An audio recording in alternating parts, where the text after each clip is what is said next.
Bom dia, senhoras e senhores inscritos nesse canal. Hoje é sexta-feira, 4 de junho de 2021 e com exclusividade nesse canal gostaria de compartilhar uma entrevista que eu dei para uma rádio lá de São Francisco, na Califórnia. Nada melhor numa guerra contra o inimigo é atacá-lo no seu próprio território. Eu dei uma entrevista para o Steve Zeltzer, muito conhecido lá na Califórnia. E ele fez aqui uma divulgação e ele pegou uma foto. Essa foto não foi eu que passei para ele, aí fora Uber, e aí embaixo com o título da matéria que foi ao ar lá na Califórnia dia 27 aí, semana passada, né? E aí tá dizendo: sangue nas mãos, o histórico criminoso da Uber no Brasil com Wagner Oliveira. Então aqui compartilho com exclusividade essa entrevista que eu dei, porque essa mídia brasileira comprada, né, essa prostituta do capital especulativo internacional, onde não divulga e só nega informações aos brasileiros. Existe aí uma tentativa, aí uma conexão de uma entrevista que será dada, que eu darei lá no Canadá.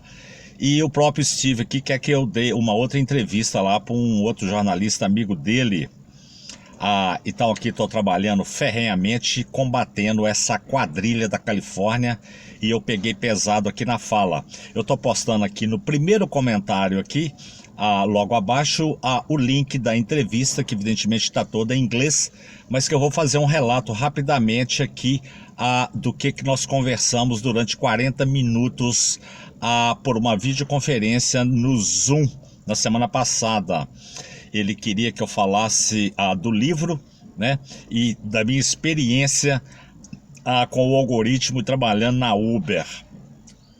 Eu falei, evidentemente, contei a minha história aqui, né, e falei que a minha experiência foi traumática, né, e fiz questão de ressaltar: eu não sou motorista particular, profissional, né, e nem pretendo ser, né. Tenho aqui, já mostrei aqui a minha carteira de formação superior em administração. Estava num período de transição, e aí infelizmente eu caí aí para trabalhar para essa empresa maldita, e eu tenho vergonha de dizer, e eu frisei bem claro para ele, eu tenho vergonha de dizer que eu trabalhei para essa quadrilha, porque no início, né, eu já fiz o meu meia-culpa aqui, bem antes aqui, para quem se inscreveu recentemente, dizendo que eu havia cometido um erro porque achei que eles eram sérios, e depois descobri que são todos criminosos.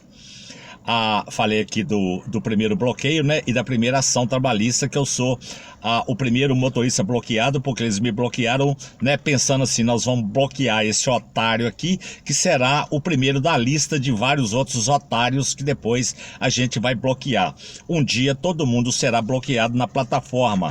Então os motoristas que estão ativos na plataforma, muitos não gostam de mim, né? Mas aqueles que já tomaram um pé no traseiro e que estão comigo aqui com assistência jurídica, esses gostam de mim, né?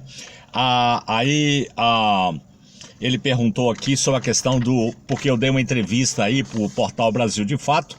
Essa entrevista foi traduzida para o inglês, e lá nessa entrevista eu falei que o novo capataz hoje, né, o capataz moderno, é o algoritmo.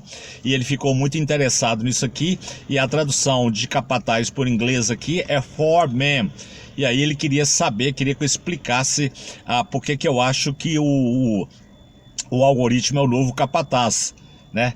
Então eu respondi aqui que falei das ações judiciais aqui do Brasil, né? Acabei falando que o meu canal é um canal especializado em demonstrar os elementos do vínculo empregatício, e acabei fugindo um pouquinho da pergunta dele. Depois ele voltou de novo na pergunta, e aí eu fui falar aqui dos elementos. Ele queria saber quais eram os 4 elementos que compõem o vínculo, pediu que eu explicasse.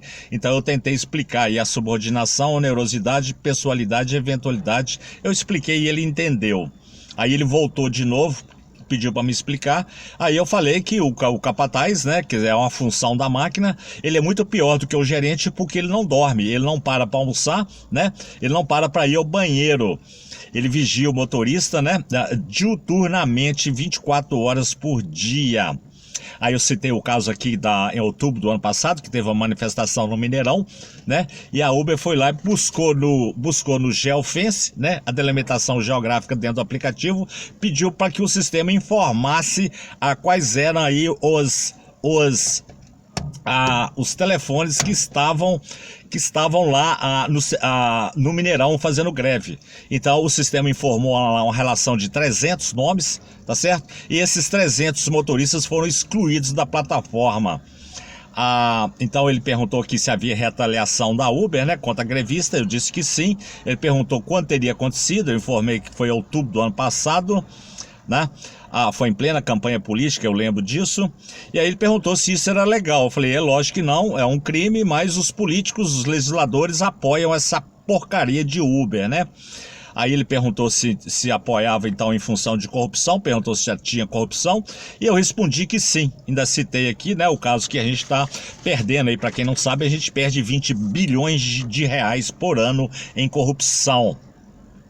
Aí ele perguntou se eu tinha ganho a minha ação, eu disse que não, né?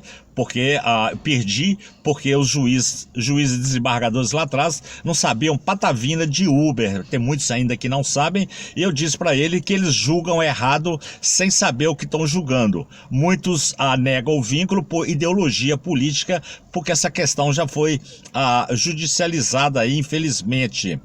Ele perguntou qual que seria a minha opinião sobre as plataformas digitais no Brasil, né? E eu citei aqui que eles são muito covardes, né? Porque eles estão manipulando essa massa aí de desempregados, fazendo o motorista apertar o botão, né? É gente que está aí desempregada, infelizmente a maioria sem capacitação e sem condições de buscar um novo emprego. Citei aqui para ele aqui que o que está acontecendo no Brasil é uma guerra entre americanos, chineses e russos. Aí citei o InDrive e essa maldita Didi Chuxing. Ele quis saber se o meu livro tá vendendo, eu disse que está vendendo pouco, porque infelizmente é difícil vender livro no Brasil, pouca gente se interessa por leitura. Ele perguntou então o que eu acho que devia fazer com a Uber. Eu disse para ele que deveria invadir o escritório da Uber, o headquarter, né, o quartel-general da Uber aí em São Francisco, onde está a rádio também, né, algemar todo mundo que estiver lá dentro e trazer essa quadrilha para trás das grades, porque são todos criminosos.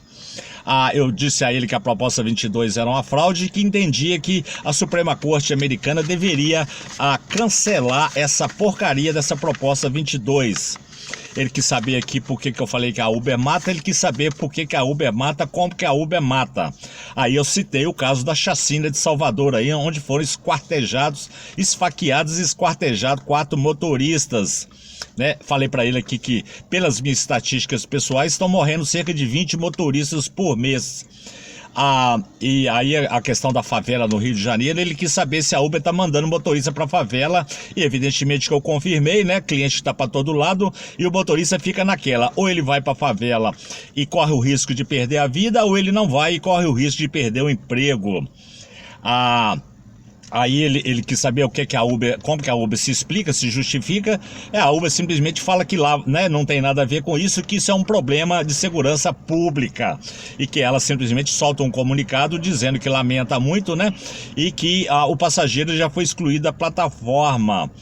Aí ele perguntou assim, então a Uber wash hands, a Uber lava as mãos? Eu falei, exatamente, lava as mãos. Aí falei aqui das contas fakes e de motorista aí que tá, né, com conta fake, condenado pela justiça, dormir na cadeia e dirigindo com tornozeleira eletrônica. Ele quis saber a posição do Jair Bolsonaro, do presidente Bolsonaro, com relação a isso aqui. Eu falei que fica os 3 filhos dele lá buzinando na cabeça do presidente, né, que é um capitão do exército e nada conhece de Uber. Até então o presidente está errando por opinião ao emitir opinião a favor da Uber, né? Sendo que o PT de fato errou por ação, porque quando eles chegaram aqui, quem estava no poder era o PT que deixou esse pessoal entrar aí e fazer essa arruaça toda, né? Até então o presidente está errando por opinião. Aí eu citei aqui a Lei 13.640, que é ilegal e inconstitucional, né? Falei da regulamentação do Rio e falei aí da quebradeira do sistema de transporte público aí com os ônibus do Rio de Janeiro. Relatei aí esse fato para ele. Então dei essa entrevista lá, devo dar outras entrevistas, porque o meu objetivo é destruir essa quadrilha da Califórnia que atende pelo nome de Uber. Se você gostou desse vídeo, deixe o seu like. Podendo, por gentileza, clique em inscrever e inscreva-se nesse canal. Tenha um bom resto de sexta-feira. Muito obrigado.